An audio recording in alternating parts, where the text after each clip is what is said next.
Bonjour, Namaste, welcome to Modern Dance in India today. The first generation of star dancers India produced, as we know, are UDAYSHANKAR, whose discovery by Anne Pavlova sparked a creative partnership in London and Paris. Soon, Shankar returned to India to set up his own dance company and engage many, including musicians like Baba Alauddin Khan Sahib, Timir Baran, and Vishnudas Shirali to create everlasting works. His younger brother, Ravi Shankar, distinguished himself later as a world-class sitarist. In classical dance, Ram Gopal of Bangalore put three classical dance forms, Bharatanatyam, Kathak and Kathakali, on world map. These two can be called pioneers, for they believed in Indian dance and helped reach out as early as in 1930s to 1940s. They went to gurus in their villages and sought to learn from them. Slowly, traditional teachers called gurus left their villages and settled in big cities and started teaching traditional dances, and thus many more aspirants started learning dance art properly. In Madras alone, Chennai as we call it, in the 1940s, the fountainheads of Bharatanatyam dance could be found in the 40s through the 60s. Guru Muthukumaran Pillai, Guru Meenakshi Sundaram Pillai, Chokalingam Pillai, Elappa Pillai, Guru Gopinath from Travancore, Trivandrum, even UDAYSHANKAR making a full-length feature film called Kalpana, all were in Madras in that period. In North, thanks to creation of Bharatiya Kala Kendra, lot of Kathak gurus could come and teach like Shambhu Maharaj, Sundar Prasad, Birju Maharaj. In Bombay, Lachu Maharaj, Mohan Rao Kalyanpurkar, Madam Menka, Sitara Devi, Damayanti Joshi, Roshan Kumari could further the art form of Kathak. In Calcutta, in absence of any classical form, Odissi had not been established yet. Many went to learn from UDAYSHANKAR and other Manipuri gurus settled there like Amobi Singh. Lahore then, still part of India, had Zora and Kameshwar Sehgal and Pyarelal.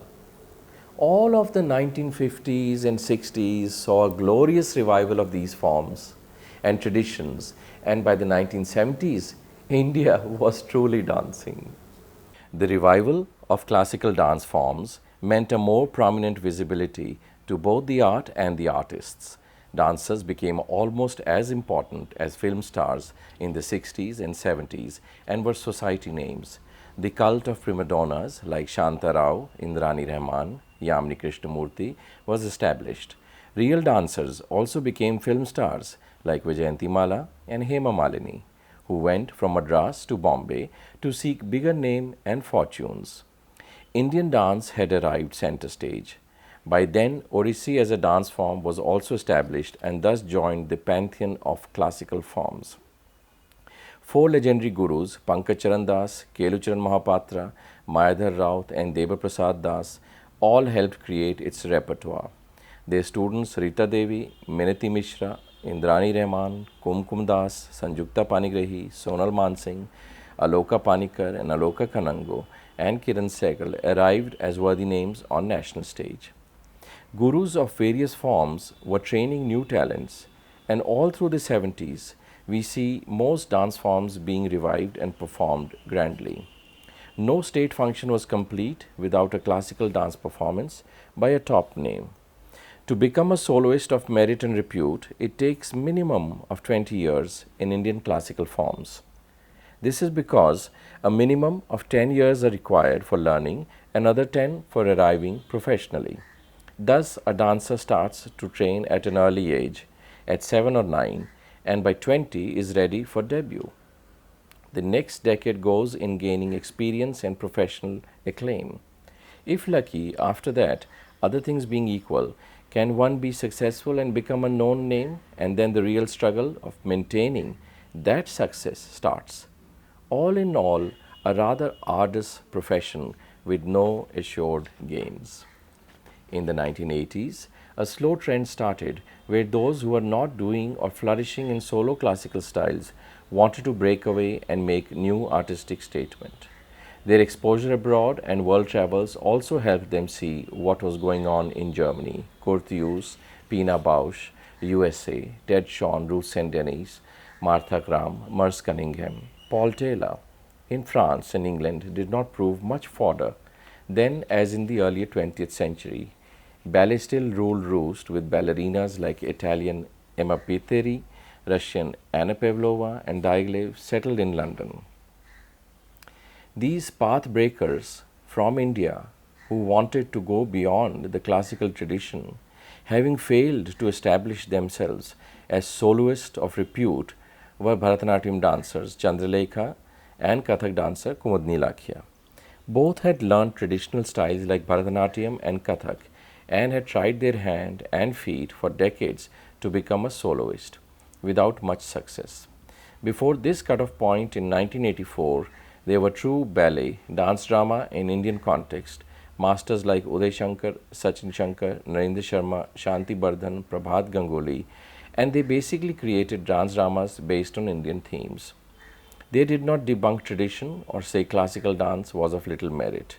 Chandralekha wished to position herself anew and made pompous statements that classical dance had no future. She must have meant there was no future for all in it. The best years for soloists in Indian context is 25 to 30 years of age. Unlike in Western ballet traditions where body is central to dance, in Indian classical forms, the soul, the spirit is the key.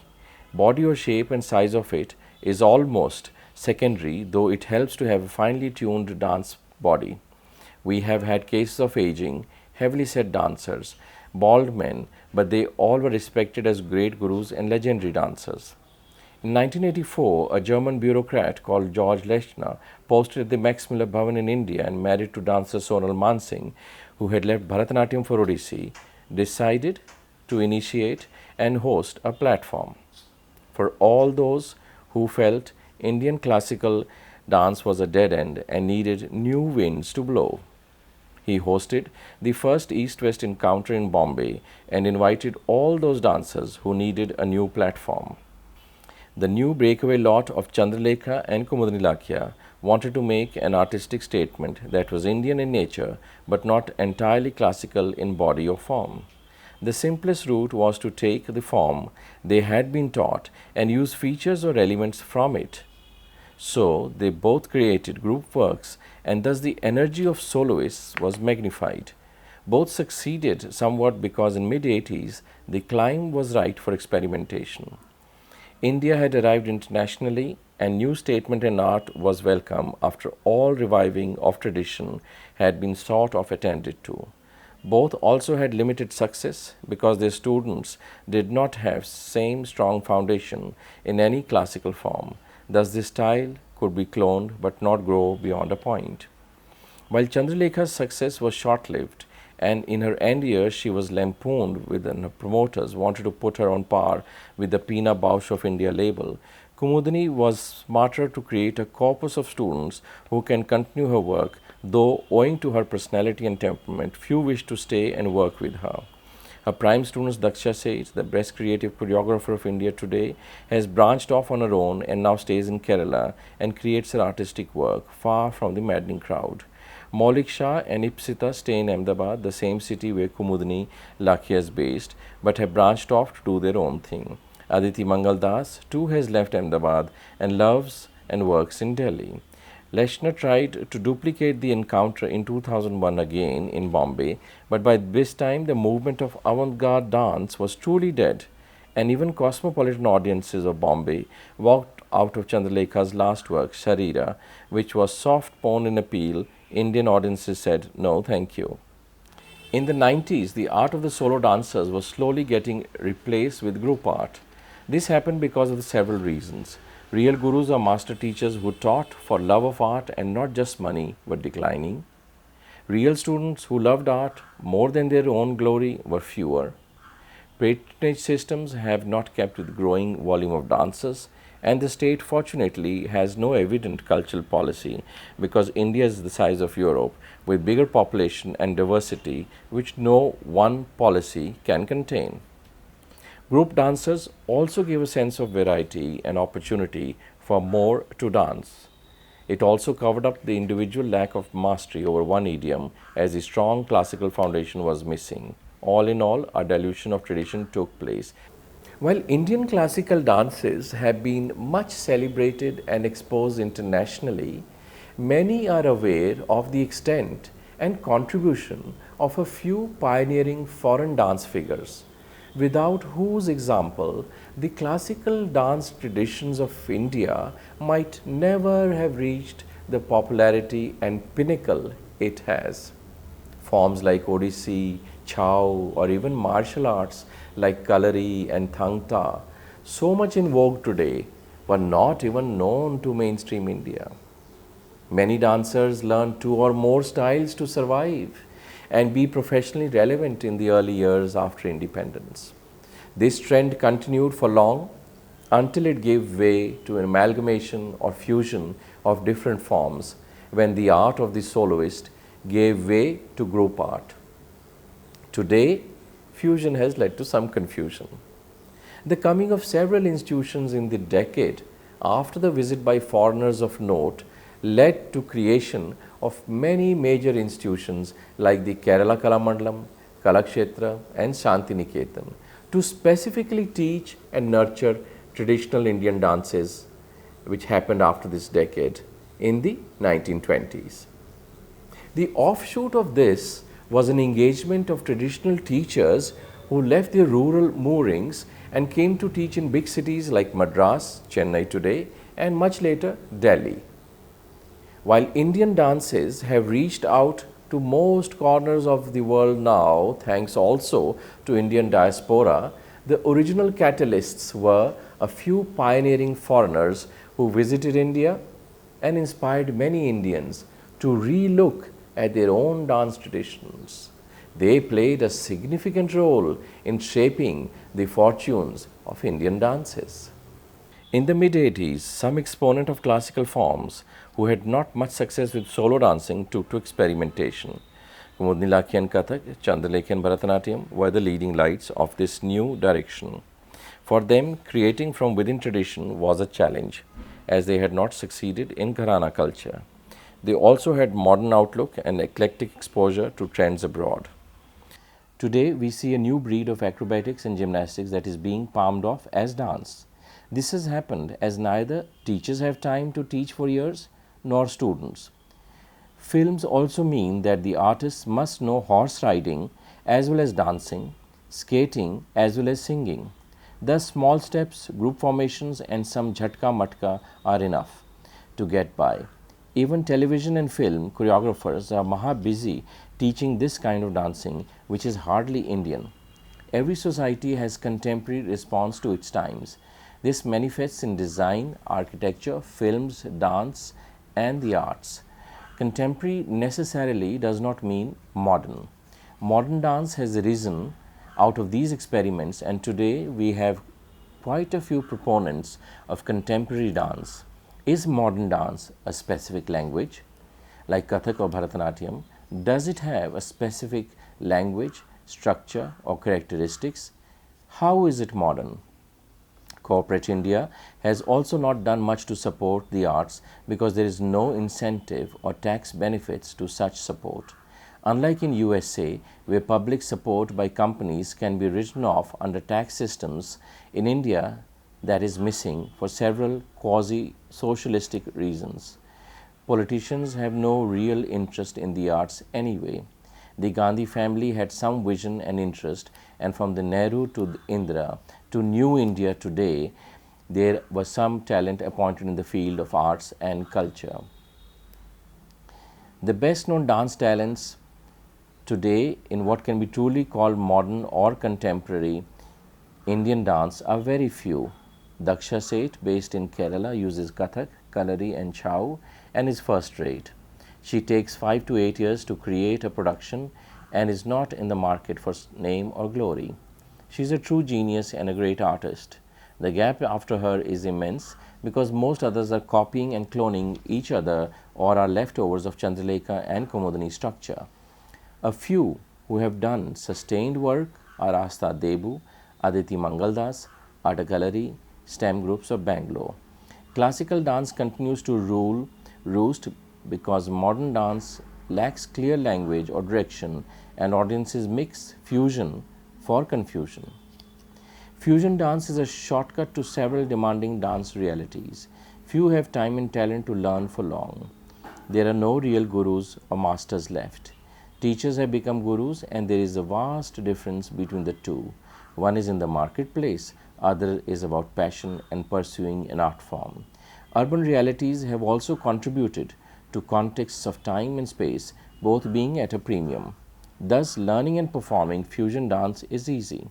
Fusion in the Indian context today does not merely mean a sensible mix of two or more forms or styles. It means a hand of Bharatanatyam, a foot of Kathak, makeup of Kathakali, and pace of Manipuri. Martial forms like Chow and Kalari have gained currency because they look dramatic and fulsome. This fusion is not a defined merging, a defined form. Each does his own or her own, and none have staying power of more than 10 minutes or more. In fusion, minimum training or none can help one create some esoteric item that can be called anything. Wind, air, water, karma, reaching out, looking within, any fancy and vague title will do. The more esoteric and vague, the better. This type is easy to do, as the creator generally takes the liberty of simply borrowing or stealing any existing music of any composer. Bach rubs shoulder with Keith Jarrett and L. Subramaniam with Pavarotti. Some vague body movements, some stretches, and some international looking shining leotard costumes are all one needs to arrive on stage and also on page 3 society pages. Increasingly, films too support and offer these new bastardized forms because it is new. In the name of innovation, anything goes, and while many groups and talents spring up often, few last beyond 2 seasons. Thus, fusion is not taken seriously as dance culture, and some artists like Bharat Sharma, Anita Ratnam, Madhuri Upadhyay, Samudra are all doing dance theatre. But with more than 10 years of this new genre of dance fusion, many in the audiences still wish to see the pure traditional forms and their beauty. After 10 years of this new genre, fusion, many in the audiences wish to return to pure traditional form and their beauty.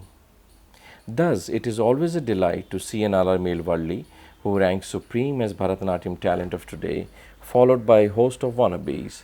None have the staying power, the brilliance of the form, and the beauty of art like her. Leela Sampson, Malvika Sarukai, Satyanarayan Raju, Urmila Satyanarayan show seriousness of purpose. In Odissi, there is a big gap between generation last, Sanjukta Panigrahi, Aloka Panikar and Kiran Sehgal, and generation next. And by default, it is filled by Madhvi Mudgal, whose aesthetics are high but dance appeal bit cold.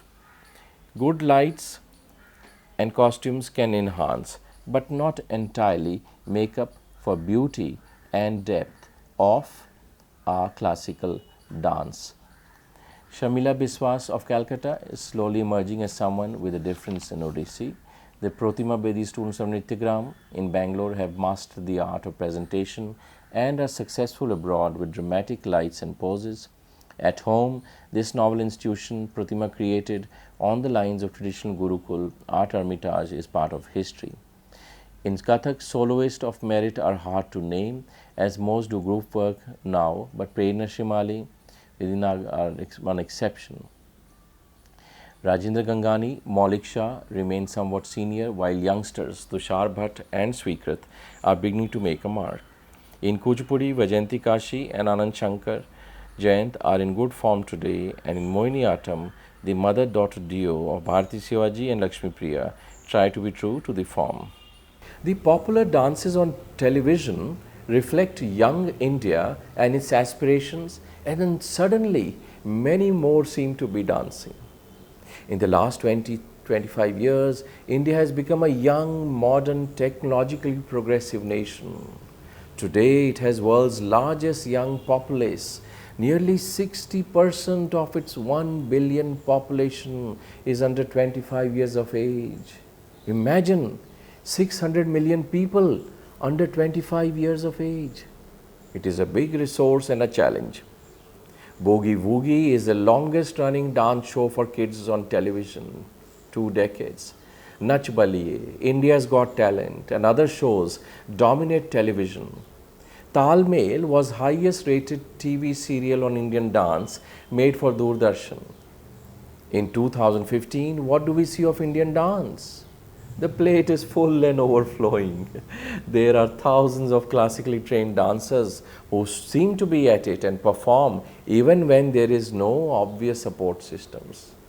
Most performances are not ticketed, and relatives and friends make up the audience. The press is generous because it has space to fill when cricket and football are not being played. Critical appraisal having gone out of newspapers in last decade, only page 3 society columns are left. Quality has taken over by quantity. Classical dance being always marginalized in most societies, Indian dances are no exception. Audiences are limited, though committed. Big cities, and that means minimum of 10 million people, are busy teaching, projecting, propagating dance forms, and while many parents desire their children learn some art form, especially in South India, the insular and civilized part of India, the lack of professional avenues make it difficult to pursue it as a career.